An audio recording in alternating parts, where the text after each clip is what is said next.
Well, it was either read a book or watch a movie, and I couldn't find Madam Web on the streamers for cheap enough. So let's read Volume 1 of Fist of the North Star, story by Buronson, art by Tetsuo Hara.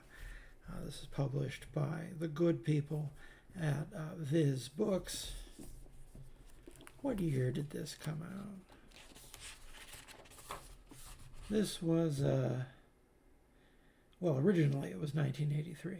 This is actually the fourth printing of this from April of 2023. Originally printed, first printing June 2021. So this book went through 4 printings in its first 2 years.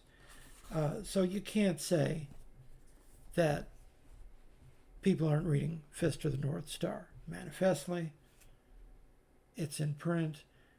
Soon, I think they're to the end, near the end of this series. I think they only have a few left out of, I don't know how many. It's going to be like 18, 19, something like that. 19 volumes of that, which would be intimidating if it were anything other than these. Even though this is a very nice hardcover edition, I will say, it's still essentially a tankobon, and this doesn't take you as long to read as you're thinking when you're looking at it. It zooms right on through. I've been thinking about doing longer books for videos for a while, probably longer even than I was thinking about doing new comics. That was more of a spur of the moment thing. But, ultimately, I'm enjoying doing videos because they give me an excuse to sit down and actually spend time with my comic books. And that's pretty awesome. I have to say, just getting to sit down and read a comic book with you wonderful people is something I enjoy doing a lot.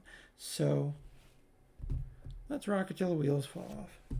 Before we get started, I'd just like to point you in the direction of the Patreon. If you like any of my videos, that's where you show your appreciation. I got tons of stuff there for download. If you like these videos, please tell all your pals. Spread it around like, fairy dust through the wind, so people know, so the children know.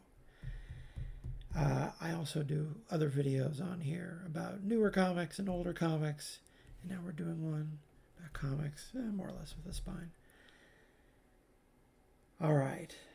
I gotta say, Fist of the North Star has changed my life.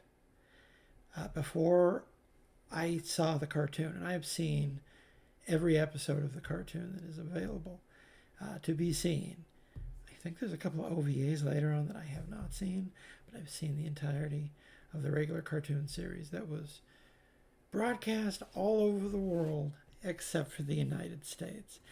A fair amount of Japanese materials did make it over to America in the 70s, even in the 60s. You had Astro Boy, was very popular for years. And among all the Japanese cartoons that somehow wandered over in the 80s and a little bit into the 90s, they never tried with Fist of the North Star. This was broadcast everywhere but the United States, because there was no way that even the very slightly sanitized version on the cartoon was ever going to pass muster on American broadcast television at any point before the dawn of cable. My goodness, though, even in what I know to be a watered down, compromised, slightly weird in some ways version, like it's not that they didn't have red blood for the show, but they only had so much of it, and sometimes it was black, sometimes it was purple, but a lot of times it was white. And that looks somehow even more disturbing than red blood. But it's a very violent, very repetitive show, but I think it's one of my favorite things that I've ever seen in my entire life. Just the cartoon. It's a really singular work of art. Like I say, it gets repetitive in the same way that a lot of Saturday morning cartoons get repetitive, even if it's taking really closely from this source book. In a lot of ways, it's, stretched a little bit out like taffy. And it has a sparseness. It has a almost a, quietude at its heart that I don't think the book shares. The book is very busy. The book is very much in the tradition of the finest shonen serials that really feel the need to keep going at a fairly breakneck pace, or they're going to lose their space in the magazine. I'm not going to say there's no breathing room in the comic book stories, but certainly not compared to the cartoon, which can be positively laconic at times. But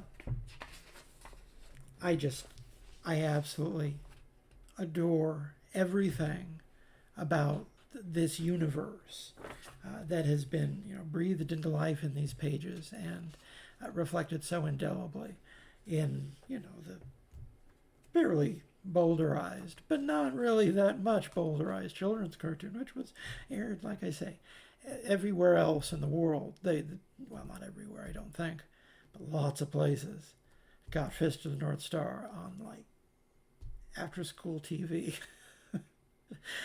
Not America. I think the first anime I have any memory of is, I think, Mazinger, and I hated Mazinger. Not for any reasons native to Mazinger, but because they put it on before He-Man. And at age 4, I wanted to watch He-Man. I was just waiting for He-Man. If I went back to watch it, I'd probably enjoy Mazinger a lot more now. So, basically, Fist of the North Star starts with a nuclear bomb, and and there we go. There's our guy, Chapter 1, A Cry from the Heart. If you do not know this man, because I don't want to say that no one reads Fist of the North Star. Obviously. 4 printings in 2 years of the first volume here. They're almost certainly going to get to the end of, a, fairly medium length run of like I say, 18 or some volumes, which for a 40-year-old work, sorry, that's 1983, we're going back to. For a 40-year-old work, that is not necessarily something you can take for granted. And yet, Fist of the North Star is still read. So I don't want to sit here and make it sound like I'm saying, oh, no one's ever read this before. Obviously, people do read it. But I don't think it's anywhere near as well read as it could be, considering, putting aside how good it is. We're not even talking about how good it is. I'm talking about just how influential. This is the world of, Mad Max. More or less direct translation until you start getting into the sorcery. Sorcery does exist in this world.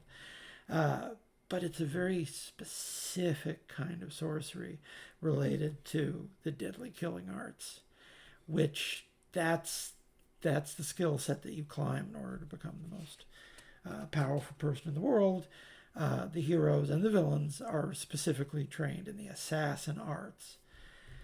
So basically, what happens is that the world ends through the normal world-ending way. There's a nuclear holocaust, which we see later on in the show. There are people still alive. Most of the people still alive in this book, actually, except for very small children. Remember how the world used to be. That's how recent it was. That's how sudden it was. But basically, everything got smashed. They don't, this isn't a book that's going to sit down, I don't think, and give you hard numbers at any point. But based on the show, like, the large part of the human species and most of the rest of the biosphere, at least in that place that they are, gone. And it's not like there's nothing left. There are oases. There are still trees growing places and places that grow fruit. But a lot of the world is wasteland. And that's a giant power vacuum because there's no governments left. There's no corporations. Really nothing above, the level of very small settlement. It's, honestly, these type of post-apocalyptic stories usually just, they're not Not my thing. Not my bag at all. That's a little bit like whistling past the graveyard, because they are. That's part of their appeal. I don't even really like those new Planet of the Apes movies. I think they're dour, but I watch them because they're well made, and they get good people to do them. I'm not one for post-apocalyptic stuff in general, but this right here, this is a work infused with the sensation of hope, even though it is literally just wall to wall people trying to kill each other. Straight up, pretty much from the moment you see this man, Kenshiro, someone is trying to kill him at almost every single moment. And when we see him at the beginning of the story, we're going to find out this is close to, not that very far away from a low ebb in his life. He's had his butt kicked. He's dying of thirst, walking across the desert because that's all that's left. He finds a town, and because this is the end of the world, they put him in a net. They put him in a jail cell to be taken care of by this very young girl she's young enough she can't really do much, but she's got to take care of anyone who's in the jail.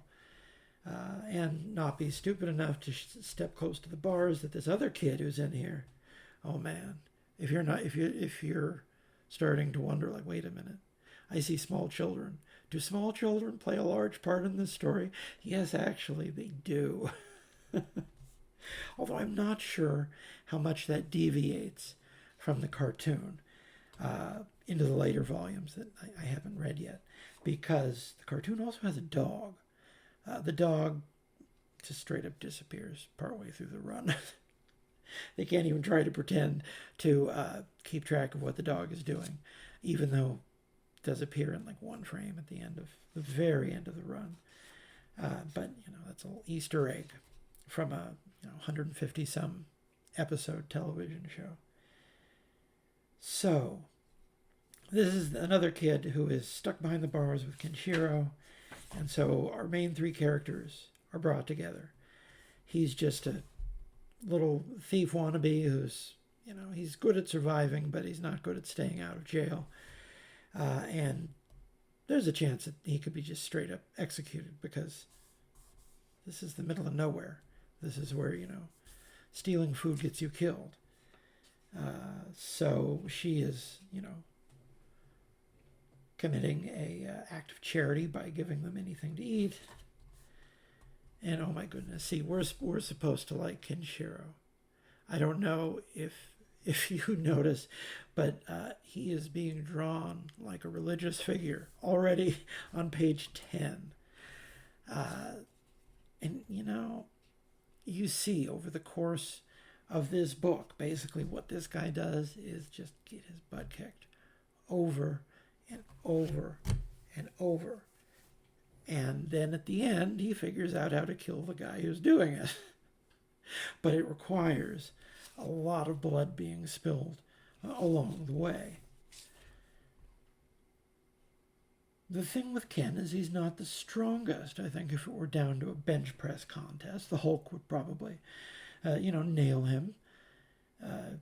Goku might be more durable, even stronger, but straight up, Kenshiro does everything that he does so that he has the ability to kill people more powerful than him. That is his whole thing. And, he's got these magic, it's not cold magic, but essentially once you get to the upper echelons of these martial arts, you gain the ability to do just about anything the writer wants you to be able to do, basically. Very Stan Lee in terms of, we're going to establish very early here that he can also heal people with, the proper application of his zaps here. He goes shing, and suddenly she's this little mute girl who hasn't said a word, and you're thinking, oh, well, she's probably going to say something a little bit later in the story because he fixed her, and indeed, that's what Kenshiro does. So the world is over, and we're left to pick up the pieces. We're in Mad Max territory. You've got small clusters of people huddling together trying to protect themselves from outlaws. And oh, here we go. There's the Big Dipper carved into his chest. Stars are very, very important to this story. Every other episode of the cartoon, they're looking up at Sirius to see if someone is going to die, because the stars give you the direct prophecy of a death of a great warrior. So there's nothing left, and all that is left standing in terms of any power or authority in the entire wasteland. You've got some isolated bands of soldiers, but really the main event now in human history after the end of the world is this small band of martial artists who come from a handful of more or less competing schools, all of whom survived the end of the world because they have these magic powers. And so they're who's left to put together civilization on the other end. The problem is that these martial arts schools are also morally agnostic. There are people who know how to do what he does, possibly even better than him, who are irredeemably evil, and only relatively late in the process do their teachers figure out that that's a problem. My goodness, though, look at this. Look at this.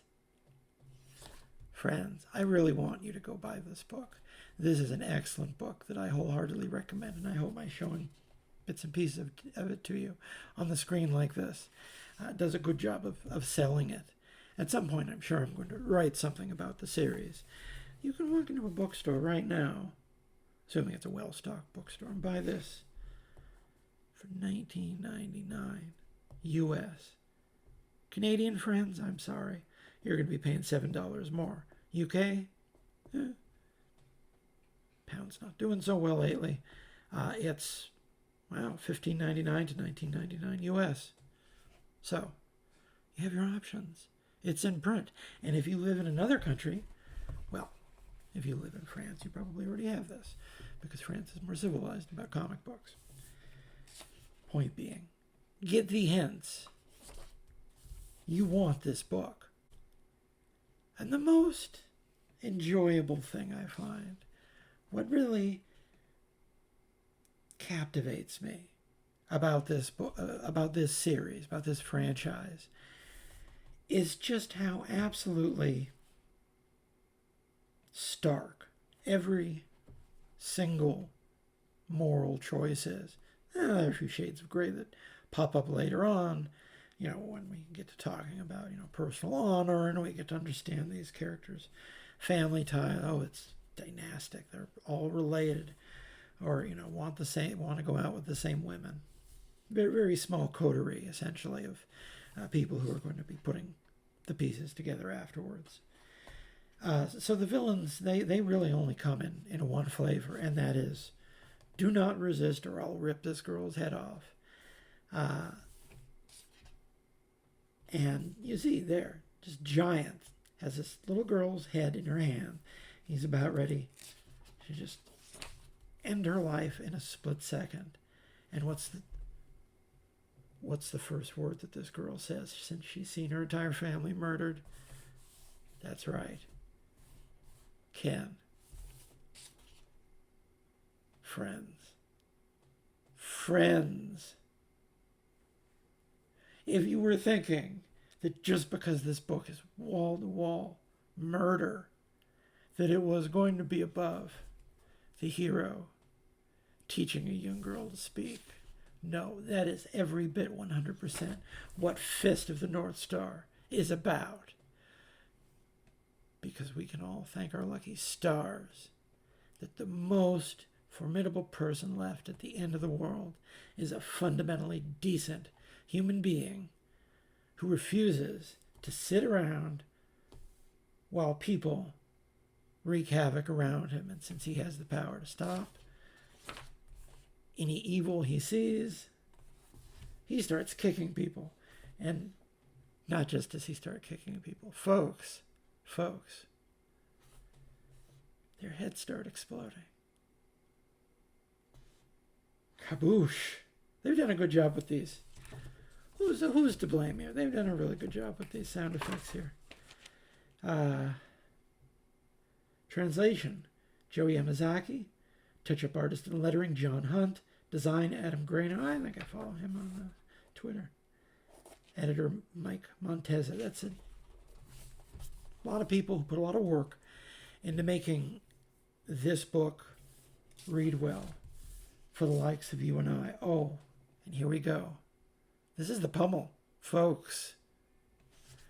This is the pummel. I'm not going to try. If you ever heard the show, you know what this sound effect sounds like. There's no way I can possibly replicate that.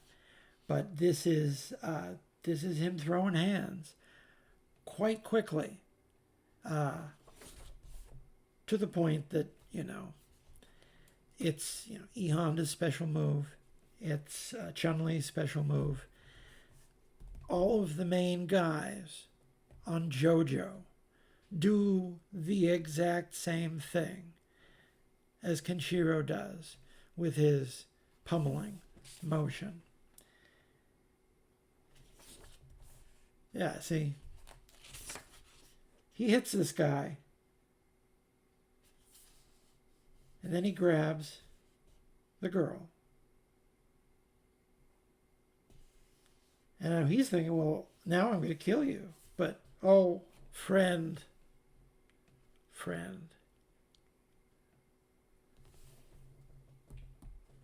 Although this only has part of the formulation, classic from the TV show. This is the catchphrase. This is the eat my shorts. You are already dead. Friends. He explodes. Because that's how Kenshiro does you. Now, of course, he's just going to keep walking because he knows if he just sticks around, he's going to bring more danger to the people around him. So he does the Shane bit. He walks off into the sunset. I have to be a nomad. I have to go save the world and basically kill everyone else who's trying to use these powers for evil. Rin, though, you will see her again. So yeah, I like the way they're doing this. I always love this single.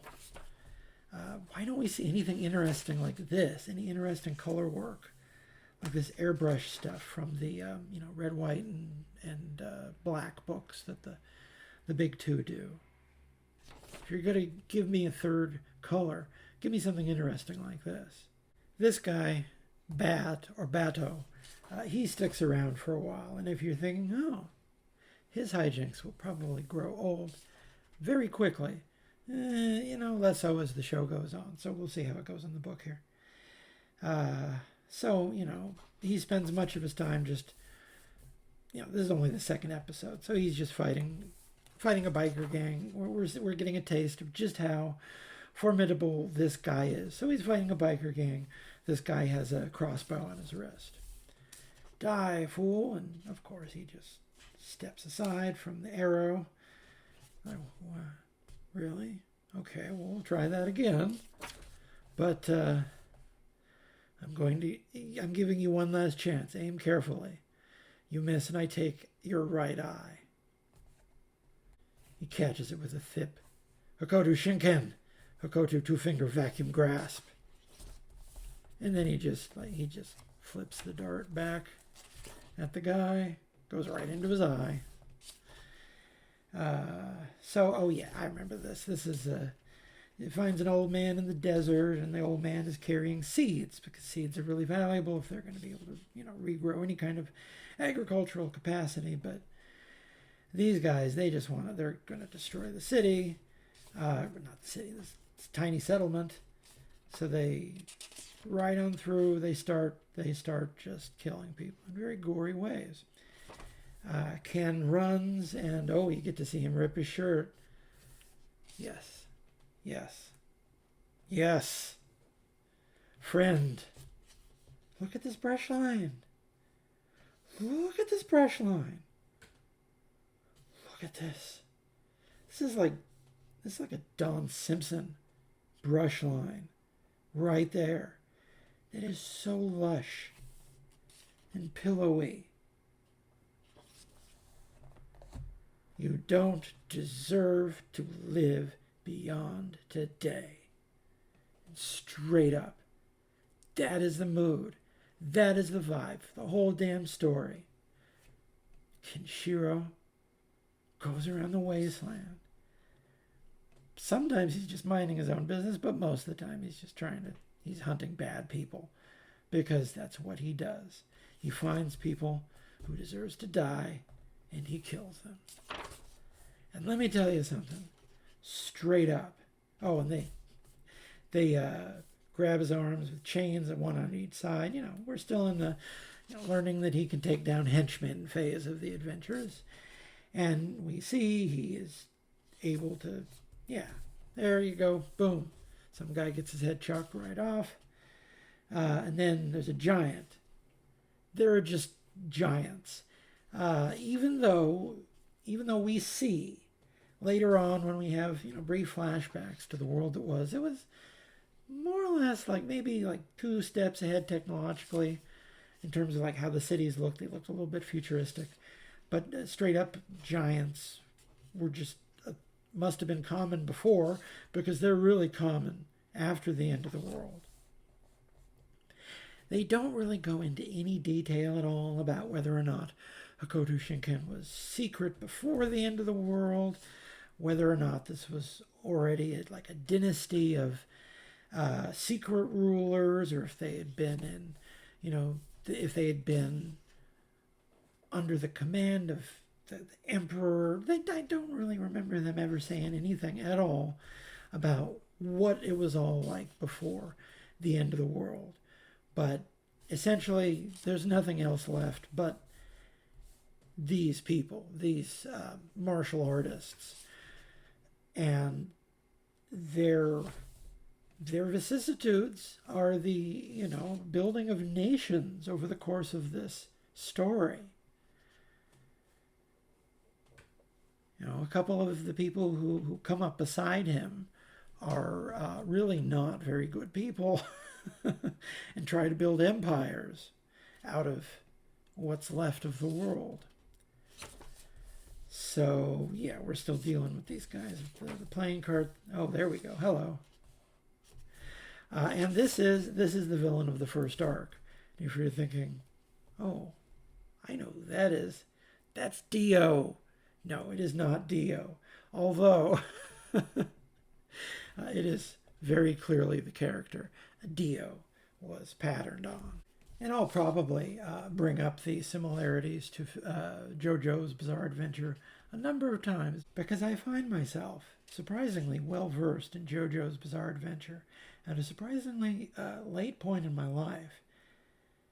And I have to say, reading the two side by side is fascinating. JoJo's practically reads like fanfic in certain passages, because so much of the mood and the vibe and just very specific character actions and how fights work is taken directly from Fist of the North Star in JoJo's, to the point where there is a point later on in this book where even though it's only used once, one of the characters invents the stand from JoJo's. I can project my fighting spirit as a avatar of energy. I choose to only do so once. And it was because the guy didn't want to get off his horse to bother killing someone, so he would just project his fighting energy to do it. So the first big arc for the book and the first season of the anime is about Kenshiro traveling to meet, and here's a guy with Wolverine claws. We see some people with Wolverine claws at various points throughout the story. But I don't remember what the name of that one is, because everyone just calls them Wolverine claws now. That's become their name. Oh, there you go. There's a guy getting his head sliced right off. Of course.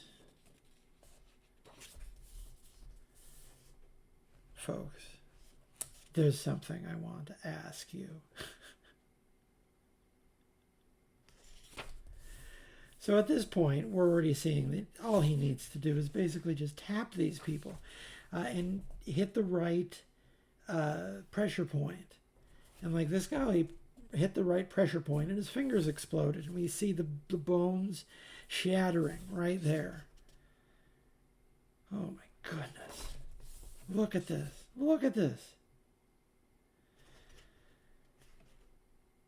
So he's after Shin, who is, he's got a competing school of martial arts under his belt, but he's rotten.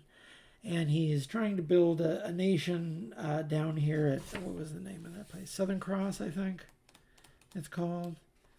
Yeah, to Southern Cross. He's trying to build a big ziggurat.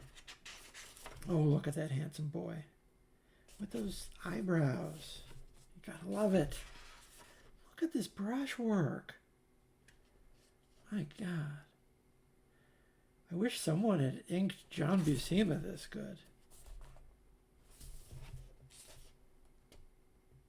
He never really, his facial expression never really changes except when he's killing someone. He's very impassive except for the fact that he is completely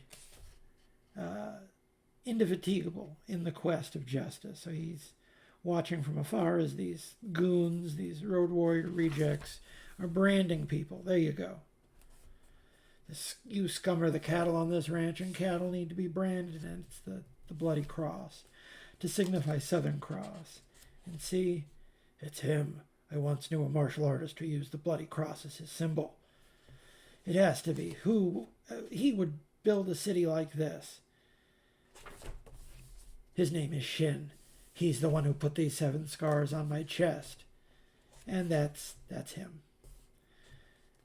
And he did so over this woman here, who is Ken's true love, who is kidnapped. I can't remember if her fate is in this first volume or not, but basically she's the gear that puts a lot of the plot into motion in terms of, the world has ended, and the members of Hokuto Shinken who are evil are making their move. And Shin, he makes his move first by kidnapping. Oh yeah, and we start to see more and more, spectacular villains like this big guy who takes everyone's clubs. Good thing everyone came at him with clubs, and sucks him into his body. And then you see where this is going. He just shoots them out like projectiles and kills everyone. My goodness, look at this. Look how I'm not even I'm so into the story, man. I really like Fist of the North Star. I like everything about it. Look at this architecture. Now some poor soul. This is like a week of their lives right here with a technical pen. My God, look at that. Look at that. That's in a comic book you can buy in the bookstore. It's been a long time, Kenshiro. I clawed my way back from the depths of hell to face you again. And this is like halfway through the first book in the series, and already Kenshiro is saying the hardest things you have ever heard on the raid. Like, that is where he starts. He does not have another gear. Where's Yuri? Wouldn't you like to know? Also, this guy, you're probably thinking this guy is going to kill him. Oh, but here we get the first explanation of what's actually going on here. Hokuto and Nanko, the North Star and the South Star, the polar stars in the heavens. The dualism of the universe, man and woman, yin and yang, the guardian gods, Agio and Ungyo. It is the same for the 2 arts of assassination, Hokuto Shinken and Nanto Seiken. And those are the two schools that are more or less in competition, but it's at this point the stronger practitioners over the course of the show are the ones from Ken's school. That's the premier school with the Nanto Seiken coming in, kind of a second in terms of the fact that the real monsters are the brothers that Ken is going to meet.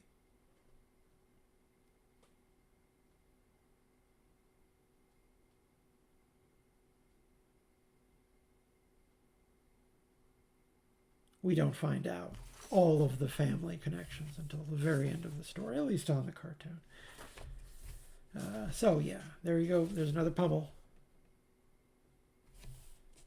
He's about to make this guy explode, I'm guessing. My belly! Yeah, it's in 1983. But you're about to see this man explode, turn inside out. Hideboo. It seems you're not the Kenshiro I remember. And indeed, the last time he saw Kenshiro, he was left for dead. He was, that was at some point before we see him stumble into civilization at the beginning of the story.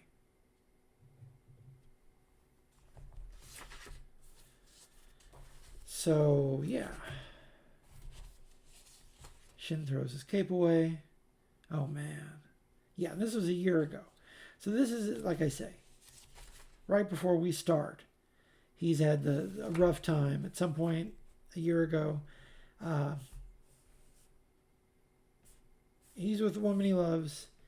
They're about to set off on whatever adventure. We'll find a place where we can live in peace. But that's not really going to happen here, now is it?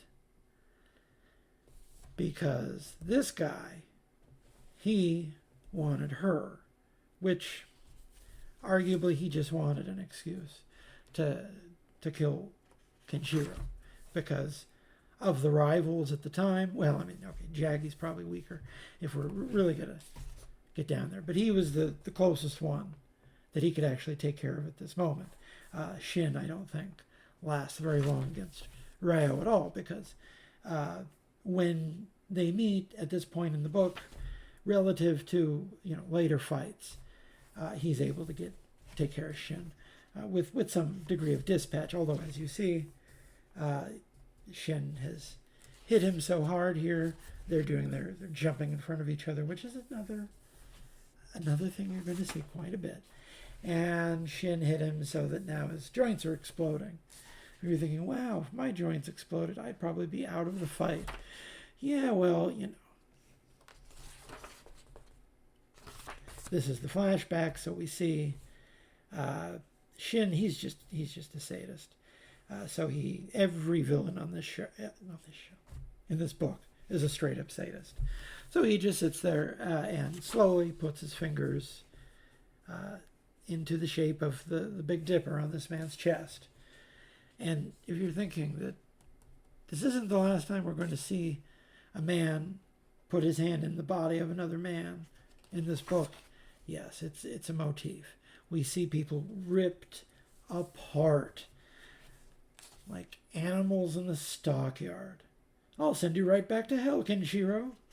You will never be able to track my moves. Oh, except... What? You really aren't the Kenshiro I knew. What happened? Devotion. It was your words that changed me. Oh my goodness. Look at this. Folks.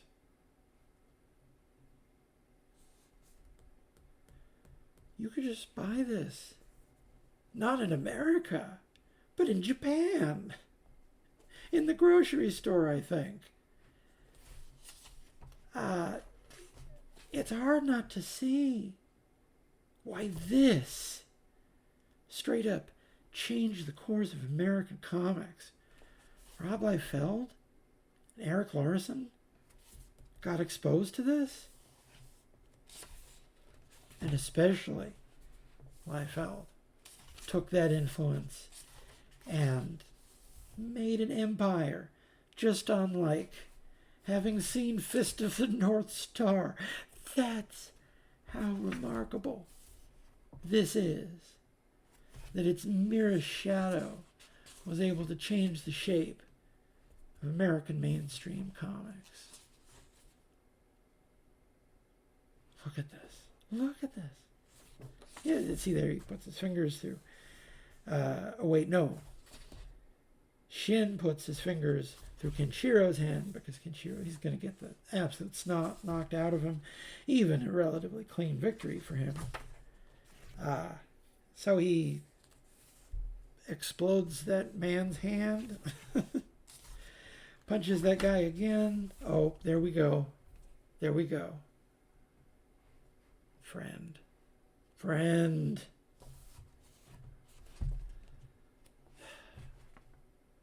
Look at this. This was 1983. My God, I am fully of the opinion the Fist of the North Star is one of the great comics of the 20th century. Straight up. In terms of influence, in terms of scope. This right here, this is the business. What is this about? Ultimately, this is about living in a world where all of your moral choices have been reduced to an extraordinarily simple array of options. There's good and there's evil. You're either on one side or the other. And it just so happens that after the end of the world, most of the really powerful people are evil. But it matters only that the most powerful person is not evil. And that's the plot of the story. Basically, Kenshiro, he just wants to rest. He wants to find a quiet place where he can live out his days. But he can't do that if he knows that there's evil to be quashed. I mean, look at this guy. They couldn't give this to us in America at the time. It would have caused riots in the street if this had actually been published in the United States in the 1980s. Because it was so different and so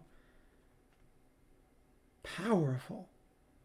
There's no way to read this and not come away fundamentally changed by the experience.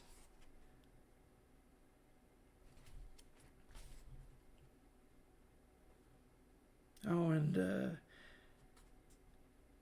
we're hanging out with this dude who's a bar owner. Oh, yeah, we meet these guys. These guys are the villains of the second arc. These guys aren't related to Hokuto Shinken or anything like that. They have some martial arts prowess, but their deal is essentially that they're like the remaining. I think they're supposed to be a rump of like American Special Forces soldiers who have set up a little, burgeoning military dictatorship in the middle of the desert. They're one of the incidental villain gangs that we see throughout the story. They're better than the Fang Clan because the Fang Clan, all right, I love Fist of the North Star, but I swear to you, I screamed at the TV during the Fang Club arcs. Fang Club. The Fang Clan arcs. I do not like the Fang Clan.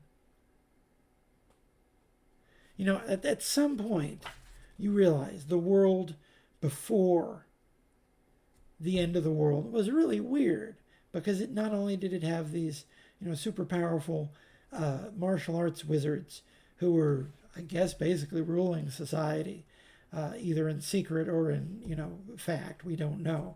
But there's also things like the Fang Clan and giants, just lots of giants hanging around because, there's a guy getting garroted in front of a little girl because this is the, and I should have mentioned.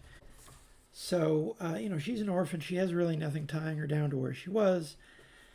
She leaves to follow Ken, but, she's a little girl wandering into the desert. She gets kidnapped by the people kidnappers, who in this case happen to be run by this, local junta that's trying to set up here in the middle of nowhere. But if you guess that our boy Ken has no patience for this. Did you come here to die like this guy? No, that's how you guys are going to end up. Heh, so you're a smartass. And so they throw knives at him, and he just deflects them all back into these guys' heads. Yeah, I mean, he just starts straight up.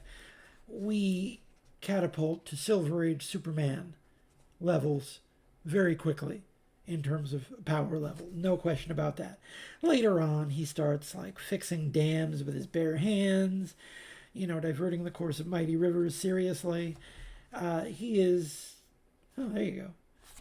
So he kicks this guy. Oh, this is one of the secrets of Hokuto Shinken. The guy's paralyzed. How does it feel to know you'll be executed? With my strikes, I've taken complete control of your body. So, yeah, he makes the guy Garrett himself. I struck the Maken, one of the channeling points. Your arms will keep spreading open. And there you go. But ultimately, you don't care. You don't feel bad for any of these villains at any point because you see them like about to sell children into slavery in the wasteland. There is no, absolutely whatsoever question about whether or not these people deserve to die. This is the end of the world. They don't have a lot of niceties if you're trying to kill someone else or sell them into slavery. And they are reunited. And he's like, yeah, you really shouldn't have come here, but she refuses to do anything but follow him, so he's just got kids to take care of now. Poor girl seeing her old man's head go flying off. There's some post-apocalyptic understatement for her. And so this girl starts to panic, and he just taps her. It's like, don't worry. I struck the Taishin channeling point. It'll calm her down.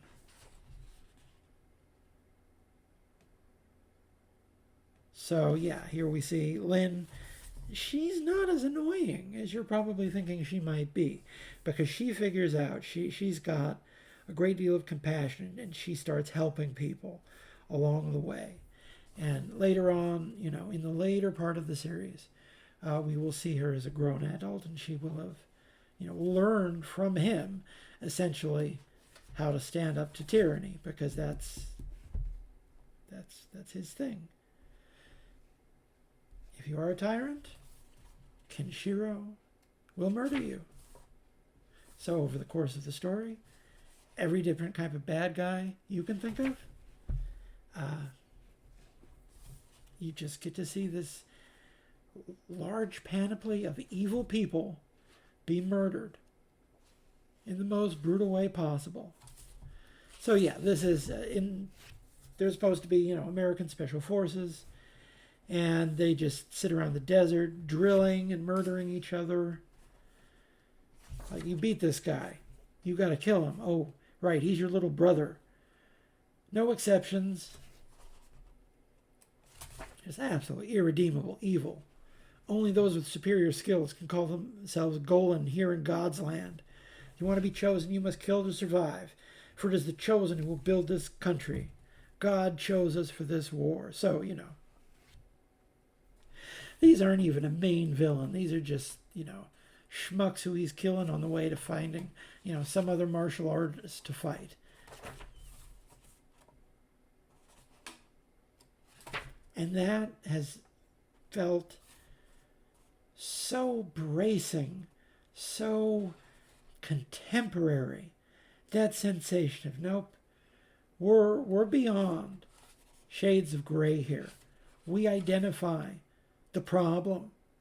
What we need is someone to take care of the problem. So the story ends mid-fight with this, general guy. He just shoots these straws into Ken, which, they bleed, and they're one of the many, many novel torture devices that we will see inflicted upon people. You will see. I don't know if we're going to do all of the series regularly, but if you continue on with Fist of the North Star, you will see people die in every way possible. People are shot, people are blown up, but people are really torn apart with the bare hands of extraordinarily powerful, magic, martial arts wizards. It's been over 37 years since Fist of the North Star was born. 41 years now. 37 years ago, I was a young editor at Shueisha's Weekly Shonen Jump magazine, assigned to work with a young Tetsuo Hara. Back then, Hara and I were exploring a new series with martial arts as its theme, and there was no better time to make the most of Hara's powerful style. And if you've read one of these manga behind the scenes articles, you've read them all. They're very understated, like, oh yes, we created this absolutely magical, incredibly influential story. Just, sort of put it together with a couple of lunchtime meetings. And where did Hokuto no Ken come from? It was conceived from a Chinese constellation myth. There you go. So those are a huge part as you get in later to the story. Buronson Sensei, who later joined the team, wrote a brilliant script, and Fist of the North Star became a massive success. Looking back now, I am so grateful to Hara and Buronson Sensei for graciously accepting my uncompromising and selfish methods. So this guy was, the young editor who helped create this story, basically brought the primaries together, if he's correct here. Nobuhiko Hori, CEO and representative director of Coamics Co. Limited. So yeah, like I say, I don't know if we'll read the others soon in order. I just wanted to read this because it's one of the greatest comic books of all time, and you need to go get this. Please, if you take anything from me, it is that Fist of the North Star is good and important to a proportion that I can't even quantify. It's amazing that I encountered it so late in my life, but it's also a real treat to come across such a profoundly, awesomely influential work at any point in your life. I urge you, please give it a shot. Check out my other videos on this channel. I look at new comics on Hey Tegan, What's in the Bag. Should go up most weeks. If I have an interesting week of comics to show you, I'll show it to you. And I look at older comics on What's in Tegan's Storage Locker. I'm doing a lot of videos, I guess you could say. I'm having to stop to remember them. I do daily comic book videos on Instagram and TikTok. I do a podcast with Claire Napier. It's called Udder Madness. We talk about Top Cow Comics. That's Witchblade. That's The Darkness. That's Michael Turner. That's Mark Silvestri. That's all that good stuff. We have a new episode up, a bonus episode up on the Patreon about the new issue 1 of Witchblade from Image. Came out just last month. Issue 2 should be coming out. I don't know if it's this week, but next week. What else? Should have a new, maybe by the time you read this, I'll have a new review up at the Journal. Something or other on Godzilla. And what else? I think that might be everything. Oh yeah, this thing. The Best of 2023 Comics Journal Yearbook. There's an essay by me about Daniel Clowes in it, and 9 other pieces of excellent writing by some of the best writers about comics, and I can certainly recommend just about everything that's discussed in this magazine. Please pick it up at your local comic book store. Have a wonderful day.